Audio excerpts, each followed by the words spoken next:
Albert Einstein once said, everybody's a genius. But if you judge a fish by its ability to climb a tree, it will live its whole life believing that it is stupid.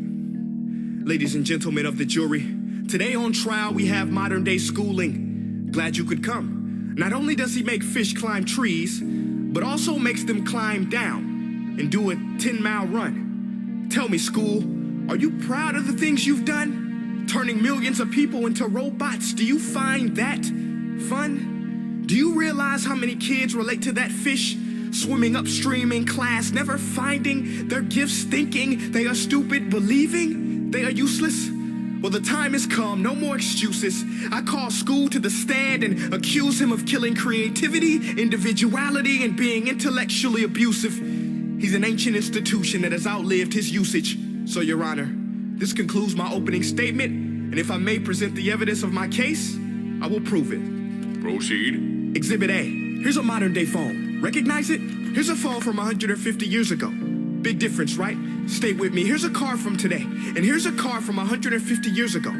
Big difference, right? Well, get this. Here's a classroom of today, and here's a class we used 150 years ago. Now, ain't that a shame? In literally more than a century, nothing has changed. Yet you claim to prepare students for the future? But with evidence like that, I must ask, do you prepare students for the future or the past? I did a background check on you and let the record show that you were made to train people to work in factories, which explains why you put students in straight rows, nice and neat, tell them sit still, raise your hand if you want to speak, give them a short break to eat, and for 8 hours a day, tell them what to think. Oh, and make them compete to get an A letter which determines product quality, hence grade A of meat.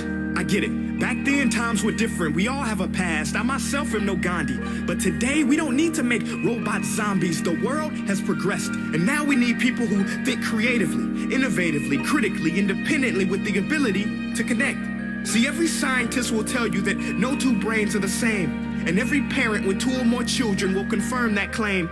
So please explain why you treat students like cookie cutter frames or snapback hats, giving them this one-size-fits-all crap. Watch your language. Sorry, Your Honor.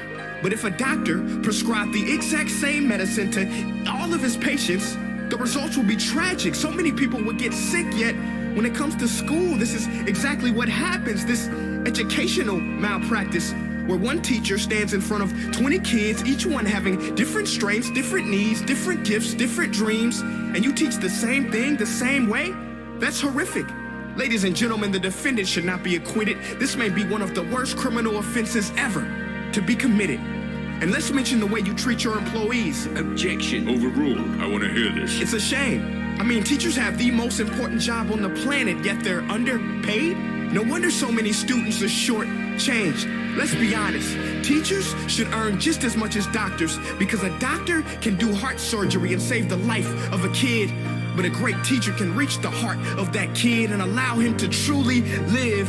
See, teachers are heroes that often get blamed, but they're not the problem. They work in a system without many options or rights. Curriculums are created by policymakers, most of which have never taught a day in their life. Just obsessed with standardized tests. They think bubbling in a multiple choice question will determine success. That's outlandish. In fact, these tests are too crude to be used and should be abandoned, but don't take my word for it. Take Frederick J. Kelly, the man who invented standardized testing, who said, and I quote, "These tests are too crude to be used and should be abandoned." Ladies and gentlemen of the jury, if we continue down this road, the results will be lethal. I don't have much faith in school, but I do have faith in people. And if we can customize healthcare, cars, and Facebook pages, then it is our duty to do the same for education, to upgrade it, change it, do away with school spirit, because that's useless. Unless we're working to bring the spirit out of each and every student, that should be our task. No more Common Core. Instead, let's reach the core of every heart in every class. Sure, math is important, but no more than art or dance. Let's give every gift an equal chance. I know this sounds like a dream, but countries like Finland are doing impressive things. They have shorter school days.